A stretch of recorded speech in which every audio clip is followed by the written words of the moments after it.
Hello mga ka-idol, good morning. Sana magustuhan nyo ang aking video. Unang-una, magpasalamat tayo sa Panginoon dahil nagka-blessing tayo. Samahan nyo ako mga idol. Pupunta lang naman tayo sa bigasan ng bayan. Malayo-layo pa yung lalakbayin natin mga idol. Kunting tiis lang kayo dyan ha. Darating din tayo doon mga ka-idol. Bakit kaya ang tagal natin makarating mga idol? Dito lang naman to sa 11th Avenue.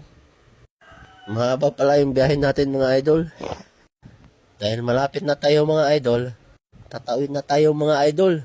Nakikita niyo na ba ang nakikita ko? Sa bigasan ng bayan. Dito na nga tayo mga idol. Maraming thank you pala sa Bingo Plus. Nanalo yung misis ko. Ito talagang hilig niya, bigas, para hindi siya mangangayat.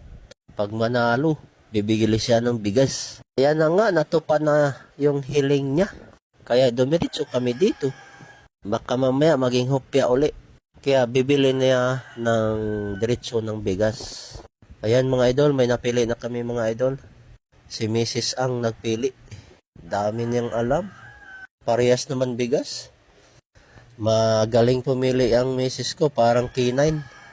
Ayan mga idol, najakpatan niya ang sinanduming. 55 per kilo. Kalahating kaban lang naman ang nabili namin mga idol. Pero aabutin ng 2 buwan na yan mga idol. Kunti lang naman kaya niya ni Mrs. 1 kilo. Tuwa pa yan ang tahong. Dahil makakain na siya ng bigas. Dahil sa sobrang excited niya mga idol. Pati din si baby happy din. Ayan na mga idol, dahil pogi ako. Suya mo. Selfie mo na habang hinihintay pa yung bigas. Ayan, nabigyan na pala ng resibo si Mrs. tsaka sukli. Ayan na mga idol, nakarga na natin yung bigas. Siyempre, pag bigas may paraan yan. Para magkasya kami sa motor. Ayan na mga idol, nakarating na tayo sa bahay mga idol. Wala na kaming problema sa bigas mga idol, ulam na lang. Maraming salamat talaga sa biyaya na binigay. Siyempre, kakayanan natin magpasan mga idol. Pas lang to hindi naman to simento.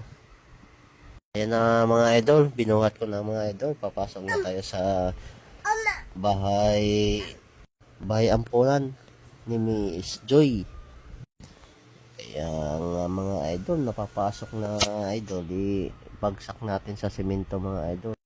Bagsak natin sa mukha ni Mrs. mga idol. Lang.